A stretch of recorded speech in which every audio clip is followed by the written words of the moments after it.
5 দেশের মধ্যে সবার পেছনে রানার আপ হলেও টেবিল টেনিসের বিশ্বকাপে দেখা যেত বাংলাদেশকে। নেপাল থেকে এক অর্থে বিধ্বস্ত হয়েই দেশে ফিরেছিলেন বাংলাদেশের টিটি তারকারা। বাছাই পর্বে সেই ব্যর্থতার 1 সপ্তাহ পরেই ফের টেবিলে ফিরলেন তারা।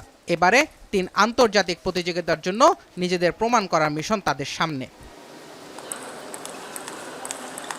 নেপালে দল বাছাইয়ের খেলোয়াড় নেওয়া হয়েছিল র্যাঙ্কিংয়ের ভিত্তিতে।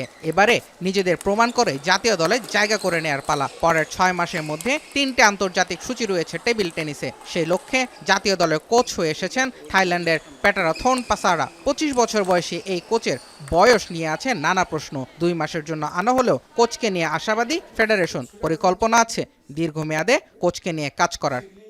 প্লেয়ারদের সাথে যে তার সমঝোতা এবং প্লেয়াররাও বুঝতে পেরেছে যে সে একজন যোগ্য কোচ, এবং সেই যে শ্রদ্ধাবোধটা বয়স কোনো বার এখানে হচ্ছে না। সেজন্য আমরা চিন্তা করছি যে তাকে দীর্ঘমেয়াদে হয়তো আমরা রেখে দেব।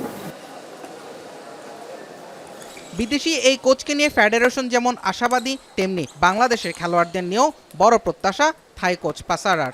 জানালেন দ্রুত সময়ের মধ্যে ফলাফল আনার ব্যাপারে আত্মবিশ্বাসী তিনি। Yeah, sure, I have confidence. I think we can try to improve them at better than another strategy in table tennis. Yeah, I have some less confidence. খেলোয়াড় বাছাইয়ের এই প্রক্রিয়া অবশ্য সহসায় শেষ হচ্ছে না। সামনে আরও 2 দফায় হবে সিলেকশন। সেই সঙ্গে ফেডারেশন কাপ এবং অন্যান্য টুর্নামেন্ট দিয়ে খেলোয়াড়দের ব্যস্ত রাখার পরিকল্পনা রয়েছে ফেডারেশনের। এই 3টা সিলেকশনের প্ল্যান আছে। এতে ওদের প্রচুর ম্যাচের মধ্যে দিয়ে যাবে। ওদের যে ম্যাচ পারফরমেন্স সেটা আমরা আশা করছি আরও ভালো হবে। যে আগামী মাসে আমাদের ফেডারেশন কাপ আছে। এই বিদেশি টুর্নামেন্টগুলোর মাঝামাঝি আমাদের লিগ অথবা ন্যাশনাল করারও প্ল্যান আছে ফেডারেশনের।